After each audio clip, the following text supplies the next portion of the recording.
Terima kasih Anda masih bersama kami di iNews Pagi bersama saya, Nata Arman. Dan demikian tadi adalah pemirsa pilihan dalam iNews Pagi hari ini dan kita ke informasi berikutnya. Pemirsa, pemerintah Iran menyatakan lebih dari 100 orang petugas keamanan tewas saat aksi unjuk rasa yang berujung kekerasan dan pembakaran masjid pecah di Teheran. Bahkan sementara itu, Ketua Parlemen Iran memperingatkan Amerika Serikat jika nekat melakukan invasi militer, maka Iran tidak segan menyerang Israel dan Amerika Serikat.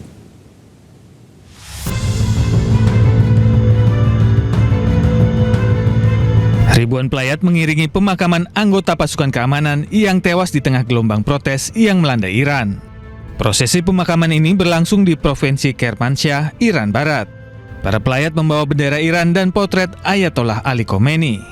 Pemerintah Iran mengatakan lebih dari 100 petugas keamanan tewas selama protes terhadap krisis ekonomi yang melanda Iran. Sementara itu, Parlemen Iran memperingatkan bahwa pasukan militer Amerika Serikat dan Israel akan menjadi target sah jika Washington berani melancarkan serangan terhadap Republik Islam itu. Ancaman ini disampaikan Ketua Parlemen Iran, Mohammad Baghev Ghalibaf, di tengah gelombang protes nasional.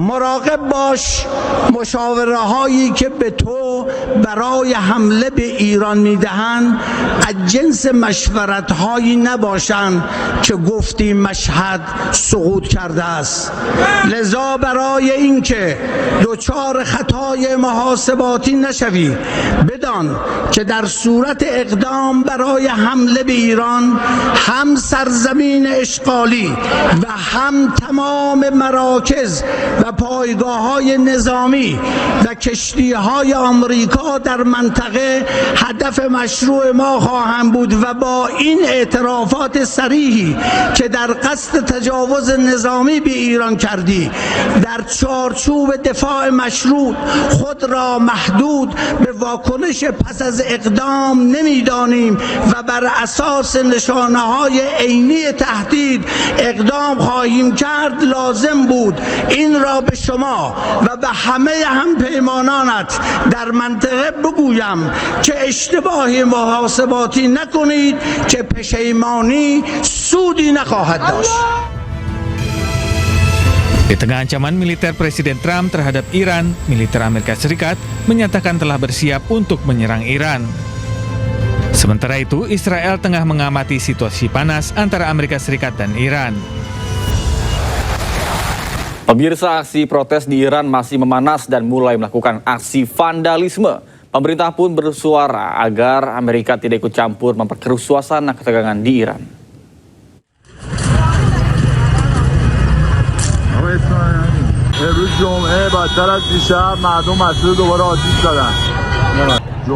Ratusan warga berunjuk rasa di jalan-jalan Teheran, Iran menyusul kerusuhan yang sudah terjadi selama beberapa hari terakhir. Peserta unjuk rasa berkumpul di lapangan Kaj. Mereka protes karena memburuknya situasi ekonomi dan penurunan tajam nilai mata uang nasional. Sejumlah pengunjuk rasa pun membakar dan merusak kendaraan serta beberapa infrastruktur publik. Diketahui kerusuhan di Iran meningkat di tengah ancaman Amerika Serikat untuk menghukum Teheran atas potensi tindakan keras apapun. I heard that's also taking place in Iran. They named a street, the protesters.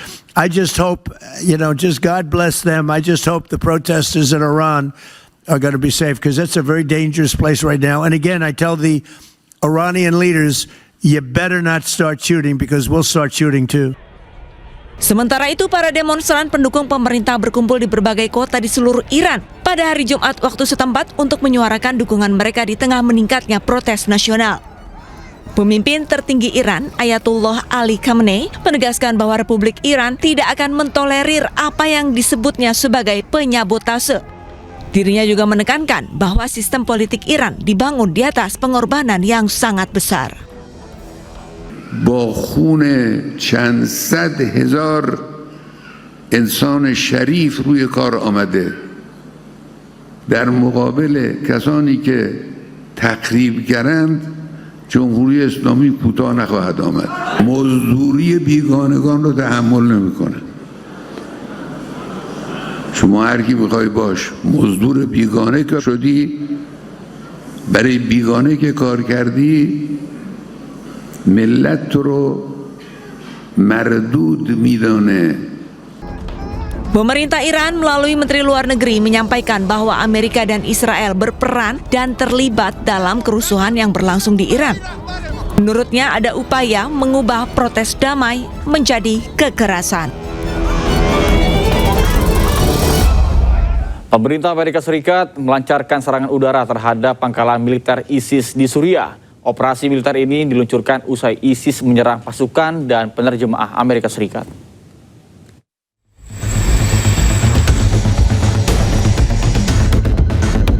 Komando Pusat Amerika Serikat menunjukkan pesawat tempurnya yang lepas landas dari pangkalan udara dan menyerang target ISIS di Suriah. Serangan ini merupakan bagian dari operasi Hawkeye Strike yang diluncurkan Presiden Trump pada 19 Desember 2025 lalu.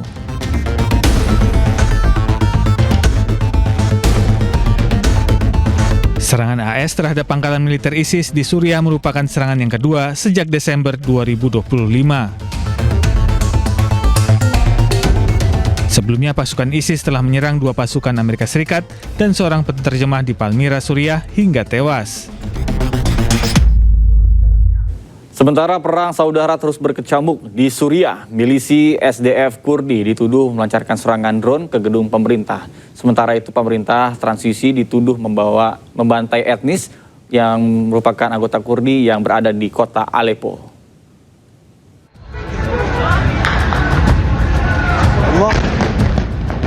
Balai kota Aleppo dihantam drone saat konferensi pers tingkat tinggi yang dihadiri pejabat senior pemerintah transisi Suriah berlangsung. Pemerintah transisi Suriah yang didominasi milisi Arab HTS mengklaim bahwa pasukan Demokratik Suriah Kurdi berada di balik serangan tersebut.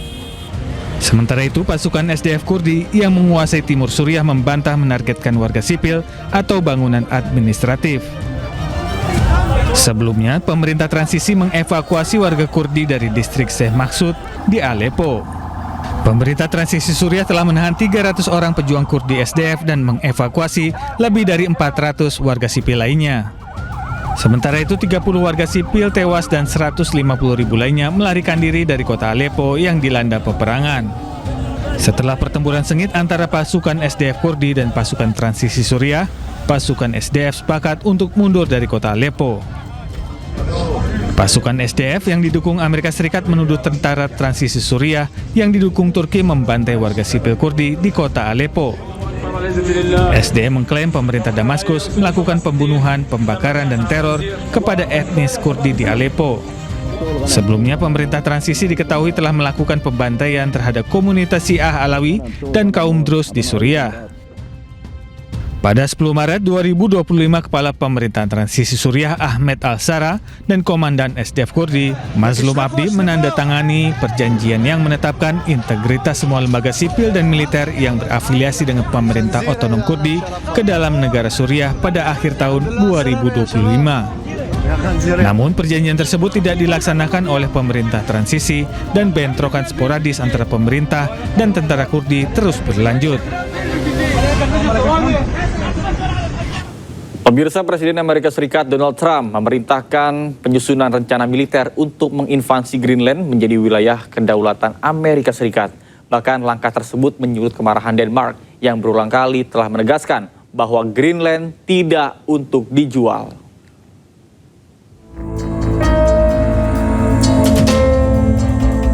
Presiden Amerika Serikat Donald Trump dikabarkan tengah memerintahkan para panglima operasi khusus militer Amerika Serikat untuk merancang strategi invasi ke Greenland. Presiden Donald Trump menyampaikan bahwa Amerika Serikat akan bertindak terkait Greenland suka atau tidak suka dan mengklaim bahwa jika Washington tidak bergerak untuk mengamankan wilayah Arktik tersebut, Rusia atau China akan melakukannya sebagai gantinya. Trump mengatakan bahwa ia lebih memilih mencapai kesepakatan melalui negosiasi dengan Denmark. Tetapi ia memperingatkan bahwa Amerika Serikat dapat mengejar opsi lain jika diplomasi gagal.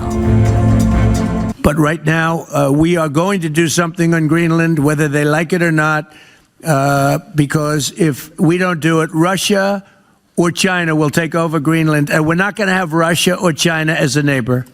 Okay?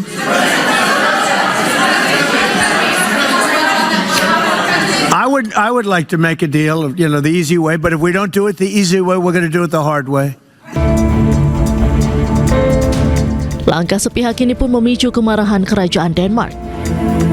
Denmark telah berulang kali menyatakan bahwa Greenland tidak untuk dijual dan memperingatkan bahwa tindakan militer apapun akan mengakhiri perjanjian pertahanan transatlantik yang mengizinkan Amerika Serikat untuk mengerahkan pasukan ke wilayah tersebut jika mereka mau. Diketahui ketertarikan Amerika Serikat yang kembali muncul terhadap Greenland juga terjadi di tengah meningkatnya minat terhadap sumber daya alam Greenland. Selain kaya akan mineral tanah jarang, wilayah itu diperkirakan memiliki cadangan energi fosil yang masif. Pemirsa, ratusan demonstran anti-ICE berpawai di pusat kota Minneapolis, Amerika Serikat sambil menyatakan kemarahan mereka atas pembunuhan Ryan Nicole Good oleh seorang agen ICE pada Rabu lalu. Para pengunjuk rasa merusak bangunan dengan grafiti dan bentrok dengan petugas keamanan di luar hotel Canopy by Hilton. Massa yakin hotel ini menjadi tempat agen ICE menginap setelah penembakan mematikan yang terjadi pada Rabu lalu. Bahkan mereka juga berusaha untuk menghalangi kendaraan polisi yang sedang berpatroli. Pihak berwenang mengatakan beberapa demonstran ditangkap selama unjuk rasa tersebut. Sebelumnya, Rini Good, seorang ibu anak 3 berusia 37 tahun ditembak mati oleh seorang agen ICE pada Rabu malam. Dan kematiannya memicu protes nasional setelah video yang menunjukkan agen federal mengepung dan menembak mobilnya viral di media sosial.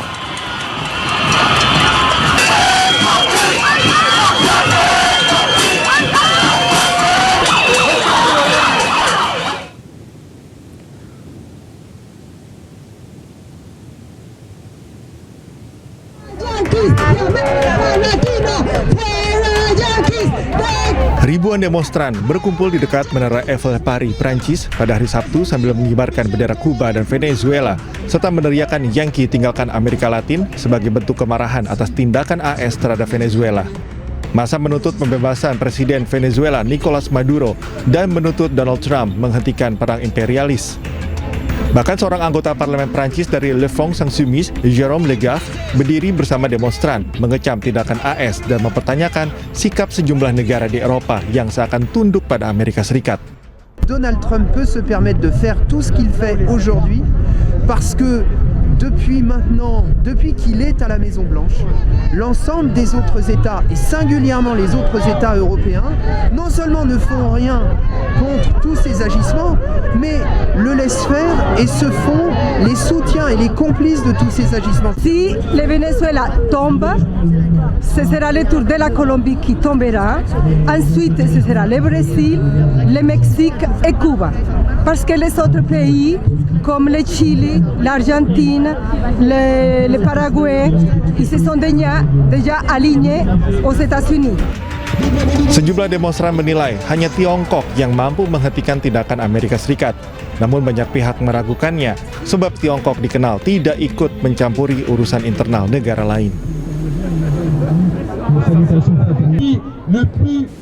Pemirsa, ribuan warga Venezuela turun ke jalan-jalan di Caracas menuntut pembebasan Presiden Nicolas Maduro dan istrinya Cilia Flores.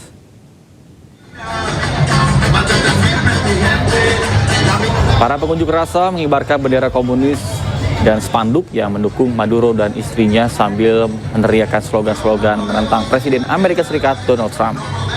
Selama pawai, para demonstran menyuarakan dukungan penuh kepada pemimpin yang terus mereka anggap sebagai presiden konstitusional Venezuela. Gerakan sosial, kelompok petani, dan organisasi politik yang bersekutu dengan Partai Sosialis Bersatu Venezuela bergabung dalam unjuk rasa tersebut. Aksi demonstrasi terjadi setelah pemerintah Venezuela memulai pembicaraan diplomatik dengan Amerika Serikat untuk berupaya membuka kembali kedutaan besar yang telah ditutup sejak tahun 2019 yang lalu. Venezuela es un país libre, democrático, y aquí queremos que nos devuelvan al presidente del pueblo, Nicolás Maduro, y a Cilia Flores. Ellos son de nosotros y los vamos a rescatar pronto. Trump se equivocó, Venezuela se respeta. Venezuela tiene un pueblo unido hoy y siempre. ¿Eso gracias a quién? Pemirsa, jutaan umat Katolik di pusat kota Manila, Filipina dalam rangka penghormatan terhadap patung Yesus Black Nazarene yang dipercaya patung tersebut dapat menyembuhkan penyakit dan membawa keberuntungan.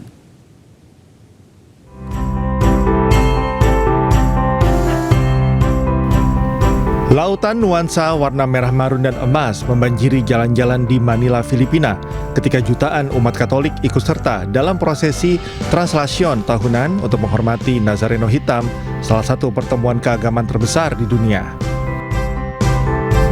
Kerumunan orang berdesakan dan saling dorong dalam upaya menyentuh kereta yang membawa patung Yesus Kristus berukuran asli, berusia berabad-abad yang diyakini membawa kesembuhan dan memberikan keberuntungan.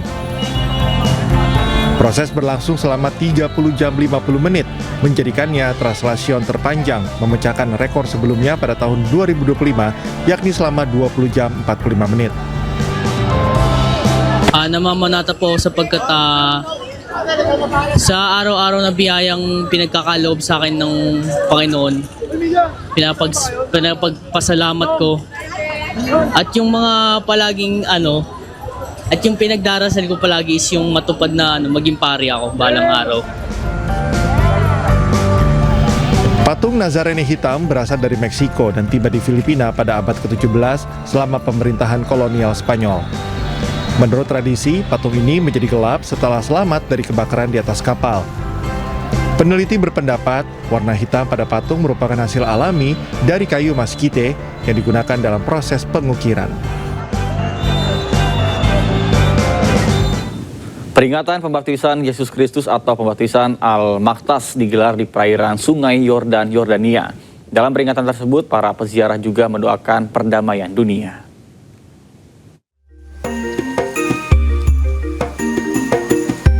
Umat Kristen Yordania berkumpul di situs pembaptisan Al-Maktas untuk memperingati Hari Ziarah Katolik ke-26.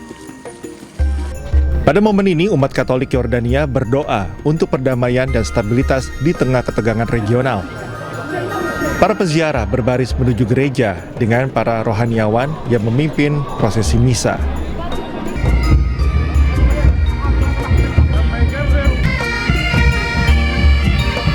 Nyanyian pujian bergema di sekitar gereja sepanjang pelaksanaan upacara. Hari Ziarah Katolik diadakan setiap tahun oleh Patriarkat Latin Yerusalem di Al-Maktas untuk memperingati pembaptisan Yesus Kristus oleh Santo Yohanes Pembaptis di perairan Sungai Yordan. جئنا إلى هنا في السنوات الماضية مع التوتر مع الأحزان القائمة على إخوتنا في غزة لأن العدوان كان ما زال مستمرا، لكن الحمد لله في هذه السنة نأتي إلى هذا المكان المقدس بعد وقف إطلاق النار، وبالتالي الناس فرحة مسرورة وتشكر الرب على نعمة. اليوم هذا عندنا يوم مبارك ومقدس، هو ميلاد السيد المسيح، نحتفل فيه كل سنة جميع الطوائف. هاي بشير لرمز السلام السيد المسيح والمحبة بالعالم. Situs pembaptisan Al-Maktas dianggap sebagai salah satu lokasi suci bagi agama Kristen dan terdaftar sebagai situs warisan dunia UNESCO.